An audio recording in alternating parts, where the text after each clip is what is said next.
Communist Party's 8th annual conference, Mao once again stressed the principle of collective leadership and called for abuses to be criticized in public.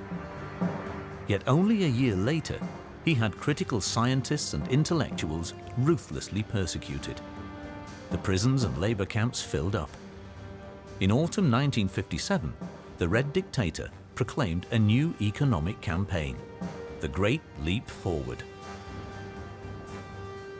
He changed 180 degrees. His mind became full of fantasy, and he dreamed impossible dreams. And he launched these huge programs of social reform, like first the Great Leap Forward, which changed the lives of literally hundreds of millions of people, peasants, farm people, when he knew himself that he did not know what the results were going to be. One of the first, and at the same time most bizarre campaigns which the great chairman ordered as part of the Great Leap Forward, concerned China's sparrows, which were allegedly devouring too much grain. Hundreds of thousands of Chinese, from 5-year-olds to the elderly, were mobilized to get the plague under control and thus save tons and tons of grain. 2 billion sparrows were killed in China, with unforeseeable consequences and in extremely unorthodox ways. Dann hat man mit Trommeln und Lärm haben Millionen von Leuten so viel Lärm. Millions of people made so much noise with drums and in other ways that the sparrows couldn't land or feed. They just fell exhausted from the sky. It was like some apocalyptic vision. But of course, they no longer ate pests. So we're talking about cycles which no one understood. The other factor is that people were now easy to mobilize. It was a skill Mao and his party, the way they were organized, had from top to bottom. But the consequences of the Sparrow massacre assumed dimensions which could no longer be assessed, and that had a huge impact. In der Konsequenz plötzlich Dimension aus, wo man überhaupt nicht überblickt hatte, was hat das im Ganzen für Auswirkungen. Insects and pests multiplied out of hand. To combat them, China had to import sparrows from the Soviet Union. But the Great Leap Forward campaign was aimed primarily at the peasants. They were to make China one of the richest and most progressive countries on earth. The main function of the Great Leap Forward was for Mao to overcome the inequality between urban and rural development. And that was the basis of the idea that if the peasants could not be brought to industry, industry could be taken to the countryside, clusters could be formed, and in this way agriculture and rural areas industrialized.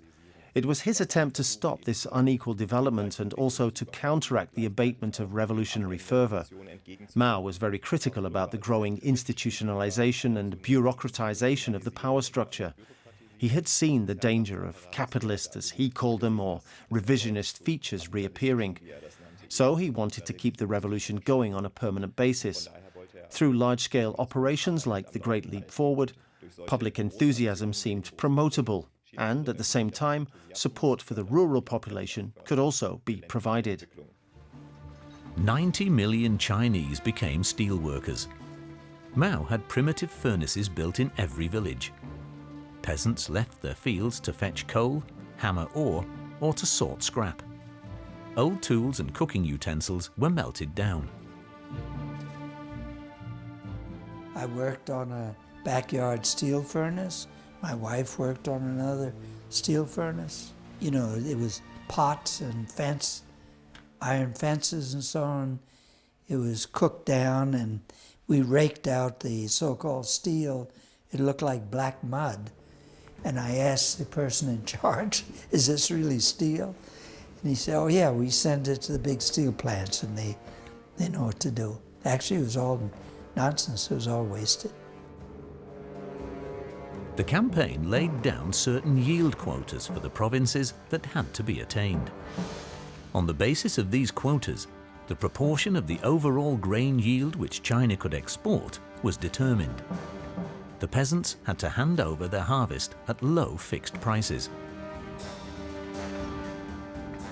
So kommt es zu einer Art Wettstreit unter den jeweiligen Provinz. A kind of competition developed between the various provinces or between the regional party secretaries who tried to outdo one another with reports on their excellent production figures. That's why in every movement there are some activists who try to stand out and put more moderate figures in a poorer light. That's also why in the party press one top report follows the next. But those who only figure in a fraction of the reports, the grain yield reports for instance, are thus under enormous pressure to justify themselves. Suddenly they even find themselves seen as class enemies. And that's how the spiral comes into being of totally fictional reports being passed on. Because of quotas that were set far too high, villages were forced to surrender what they needed to survive. Agriculture collapsed. Winter 1958 saw the start of the Great Famine. China experienced the worst hunger disaster in human history. Up to 40 million died. The big question this raises is, how much did the party leadership know and how much did Mao himself know about the true state of things in the countryside? Here it can be said that China has always had two forms of public knowledge, and it still has today. There is the party press, which never reports on anything bad or negative. Then there is an internal sphere, where, for example, newspaper correspondents have assumed a kind of information duty. Or it might be party secretaries who have passed on their appropriate observations to the party leadership via all possible channels. You can also see that even during the Great Leap Forward, reports of famine in certain regions were passed on. It's not that the party leadership had no idea of such effects in specific regions. It's just that from a certain point in time, this was accepted. And although Mao was informed about the errors that had been made, in the final analysis he decided to make an example and give the Great Leap Forward yet another thrust, which then led to millions of deaths. Natural disasters made the situation even worse. Famine in the north and serious flooding in the south of China destroyed the harvests. To escape the hunger, thousands fled to the British colonies of Macau and Hong Kong, where soup kitchens had been set up. At first, however, the world public learnt nothing of the true dimensions of the catastrophe. Huge quantities of wheat were imported into China from Australia and Canada, but the United States had imposed a trade embargo. From 1961 through to the 1970s, China had to import more than 6 million tons of wheat every year. The great helmsman ignored the horrific reports. The Great Leap Forward was turning into a disaster of apocalyptic proportions.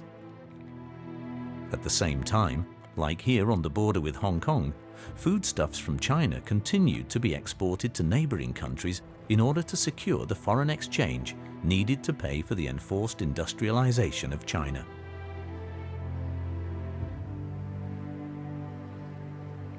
"4 million Chinese had already left the country. Anyone who was able to sent food parcels to families or friends on the Chinese mainland. In the People's Republic, post office workers delivered more than 50,000 parcels every day. Shelves in stores in Hong Kong were filled with foodstuffs from China, but on the other side of the border, people were starving. Following massive criticism of his mismanagement, in 1959, Mao had to step down and hand over the office of president to Liu Shaoqi. Step by step, the requirements of the Great Leap Forward were repealed. But despite his official resignation, Mao had no intention of giving up his power as the great chairman. Very soon, he began to sabotage his successor Liu.